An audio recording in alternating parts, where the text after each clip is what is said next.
प्रिय मित्रों नमस्कार। ज्योतिष शास्त्र में आज हम चर्चा करेंगे पितृदोष के बारे में। जन्म कुंडली में पितृदोष का निर्माण किस प्रकार से देखा जाता है या पितृदोष जिस भी जातक की जन्म कुंडली में बनता है तो वो क्या शुभ और अशुभ फल देते हैं और इसके क्या उपाय हैं, इन सभी के बारे में हम आज चर्चा करेंगे।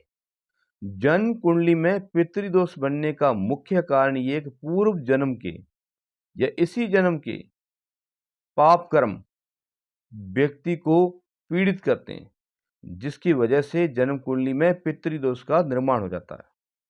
और ये पितृदोष व्यक्ति को जीवन में सफल नहीं होने देता है। व्यक्ति मानसिक रूप से, आर्थिक रूप से, सामाजिक रूप से, धार्मिक रूप से कहीं ना कहीं वो व्यक्ति परेशान बना रहता है। समस्याएं उनका पीछा नहीं छोड़ती है। ये सभी पितृदोष की वजह से व्यक्ति को आगे सफल नहीं होने देती है। अब पितृदोष का जन्म कुंडली में का निर्माण कैसे देखा जाता है? पितृदोष को देखने के लिए सर्वप्रथम लगन भाव को देखा जाता है।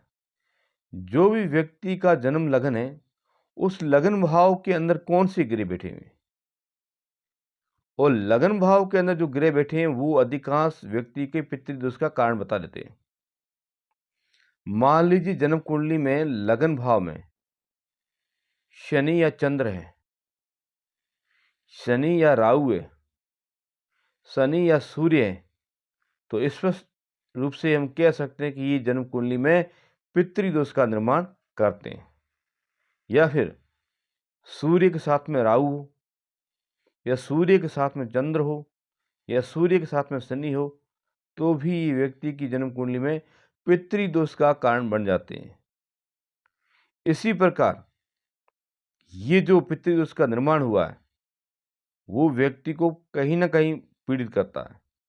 या फिर हम दूसरे भाव के कह सकते हैं, दूसरे भाव में सूर्य या शनि हो, चंद्र या शनि हो, सूर्य या राहु हो, या फिर ये ग्रह हो और द्वितीय पाप ग्रह से दृष्ट हो, या वो वहाँ से युक्त होकर के लगन भाव में हो लेकिन छठे, सातवें या आठवें या 12वें भाव में उसका द्वितीय भाव का स्वामी हो, तो ये जन्म कुंडली में पितृदोष का निर्माण करते हैं और ये व्यक्ति को जीवन में सफल नहीं होने देते।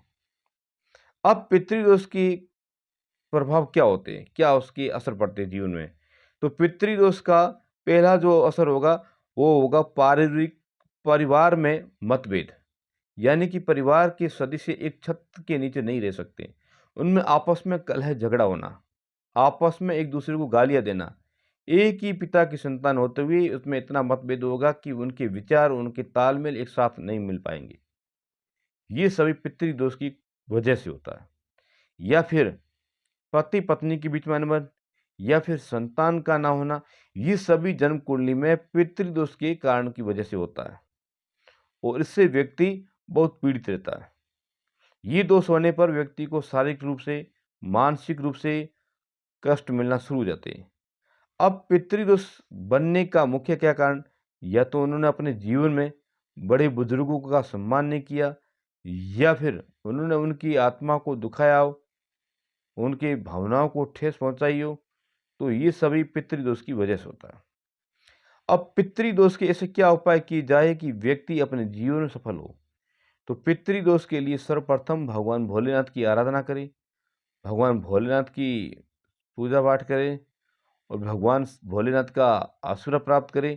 तो कहने का मतलब ये है कि जितना भी महादेव की पूजा पाठ करने से पितृदोष से जो आ रही पीड़ा या समस्या आ रही है वो उनसे छुटकारा मिल जाता है। इसके अलावा पीपल वृक्ष को जल का अर्घ देने पर पीपल देव की कृपा होने से वो व्यक्ति अपने जीवन में पाप कर्मों से दूर रहेगा। इस प्रकार जन्म कुंडली में पितृदोष के बारे में बताया जाता है। तो मेरा चैनल पसंद आया हो तो सब्सक्राइब कीजिए, लाइक कीजिए, कमेंट कीजिए, शेयर कीजिए। राधे राधे, जय श्री कृष्ण।